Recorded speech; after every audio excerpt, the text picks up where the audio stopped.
So I feel like I was about maybe like 6 or 7.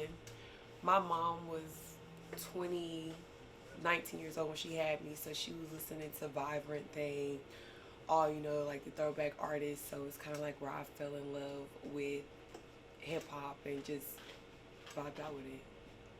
I think I had to be like 16 years old.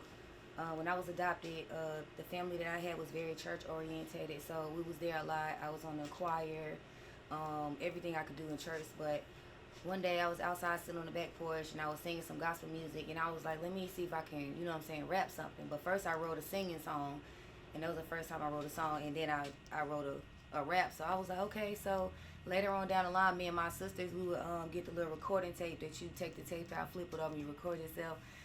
We had one of those, and she'll make some beats, like she'll make some beats on something, and then we'll just rap, we'll freestyle and stuff like that. So I think I had to be like 16, probably a little bit younger than that. I would say 14 because I was still staying with my mom at the time. So yeah, about 13, 14.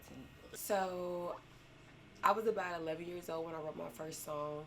I actually wrote my first song after my great grandma died in a fire, and that kind of like, I feel like I was so young at the point where that tragedy happened, and it motivated me to kind of just like let my emotions out on paper. So that's kind of where I wrote my first song, and I actually wrote a song without it even being a beat. It's like I was young but made my own kind of like beat to it. Okay.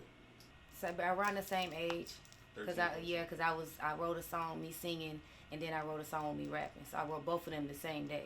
Okay. So yeah, about that age. I feel like in Charlotte hip hop, it is different, a lot of different personalities and vibes to it.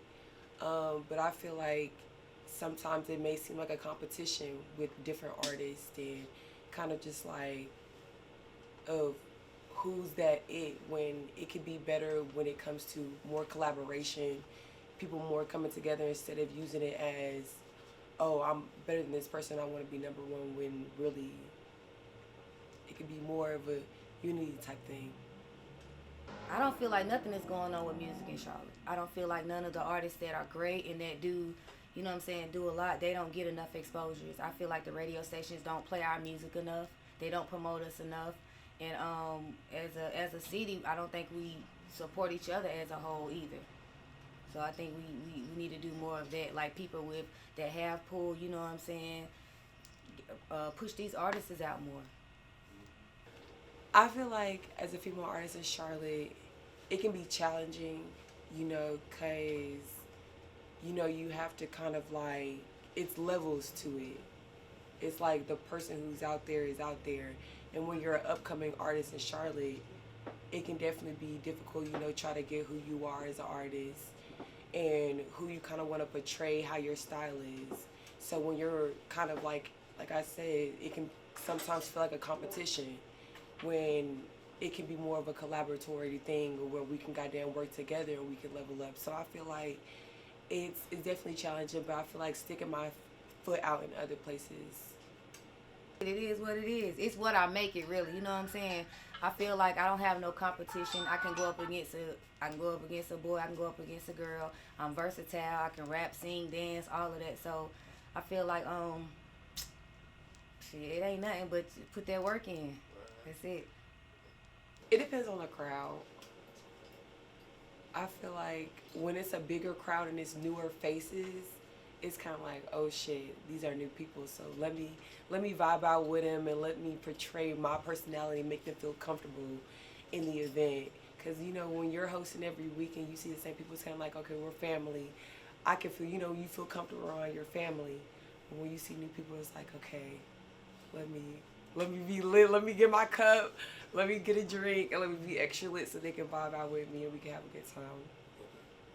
So now I don't get nervous. I think I have more of a adrenaline rush than anything. Like I get jittery. You know what I'm saying? I get anxious. I don't think I get nervous no more.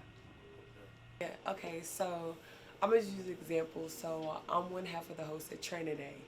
So what we do a yerp. So when I get my cup and I'm on a microphone, it's better when you see new faces to be kind of interactive, and when you see people you never seen before, kind of do that eye contact, like, what's up? Like, let's do it Europe. That's how we show love. That's how we kind of like break that barrier of like, let's have fun. Like, we here together. So, yeah, I feel like that interaction does help.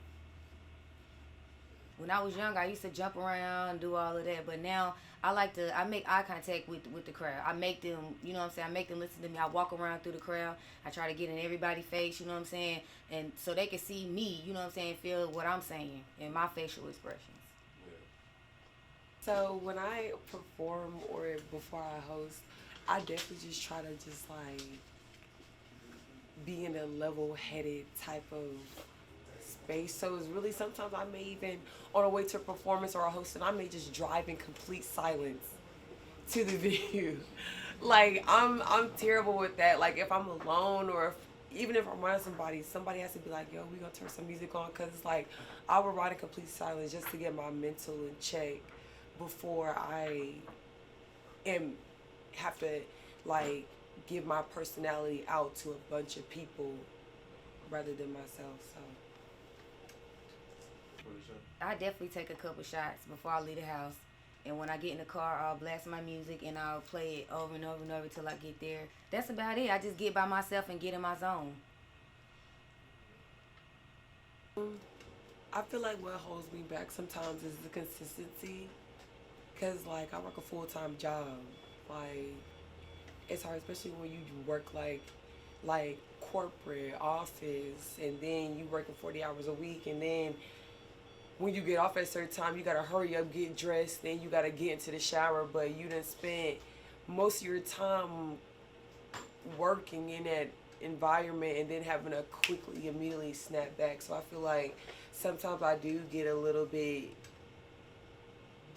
procrastinated and discouraged from things happening like that. But yeah, I feel like that consistency. But it'll keep going, because slowly but surely I've been, building that fire. Myself and consistency. Me not being consistent with me recording, me writing, like everything. I should be doing this every single day, you know what I'm saying? But I do have another business, but I do have time that I could be writing and I don't. So it's really me and my consistency. Low key, if I have a good show hosting, I want to go turn up some more. Like I'm a person that literally, I'm really bad at staying up until like 5 a.m. It's like if the close at 2, then I want to go out again. We're doing an after hour, and yeah, I'm about to have fun. Yeah. Accomplished. That's how I feel. And I always get a lot of love. Like I always get a lot of tags on Instagram and Facebook and a lot of reactions from the crowd. So I feel like I let a lot of weight off of me. Music helps me get energy off of me. 3 words I would use to describe myself as an artist. Vibrant. I would say electrifying. And I would say unique. Humble, passionate, and encouraged.